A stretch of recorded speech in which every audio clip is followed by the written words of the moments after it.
ଭାଇ ମାନେ ଦେଖ ଗୋଟେ ଲୁକ୍ ଟା ଏଇଟା ସମସ୍ତଙ୍କୁ ଏଇଟା ପସନ୍ଦ ନ ଆସିପାରେ। ଏଇଟା ଯିଏ ଏବେର ଜେନଜି ଜେନେରେସନ ମାନେ ଯୋଉମାନେ ବେଗି ଫିଟ୍ ପୁରା ପସନ୍ଦ କରନ୍ତି ଏଇଟା ପୁରା ହେଭି ୱାଇଡ ଲେଗ ର। ଆଉ ଏଇଟା 32 ସାଇଜ ଓନ୍ଲି ଅଛି। 28 30 କିଛି ନାହିଁ। ଏଇଟା ମୁଁ 32 ସାଇଜ ପିନ୍ଧିଛି। ବହୁତ ହି ଢିଲା ହଉଛି। ବେଲ୍ଟ ଲଗେଇଛି ଆଉ ଭିତରେ ଟି ସାର୍ଟ ବି ପିନ୍ଧିଛି ଆଉ ଉପରେ ଏଇଟା ଗୋଟେ ଟି ସାର୍ଟ ପିନ୍ଧିଛି 32 ସାଇଜ। ଆଉ ଲେନ୍ଥ ବାଇ 43 ମୋର ହାଇଟ୍ 5.8 ଇଞ୍ଚ ସମଥିଙ୍ଗ ଥିବ। କିନ୍ତୁ ଏ ପ୍ୟାଣ୍ଟ ମତେ ପୁରା ତଳକୁ ଯାଉଛି।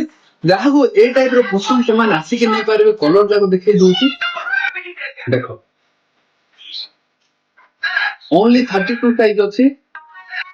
ସେକେଣ୍ଡ କଲର ଦେଖ ଏଇଟା ଯୋଉଟା ମୁଁ ୱେର କରିଛି ଓନ୍ଲି 32 ସାଇଜ। ଓନ୍ଲି 28 30 ପୁରା ସରିଯାଇଛି। 28 30 ଟୋଟାଲି ସରିଯାଇଛି। ଓନ୍ଲି 32 ଆଉ 34 ସାଇଜ ଅଛି।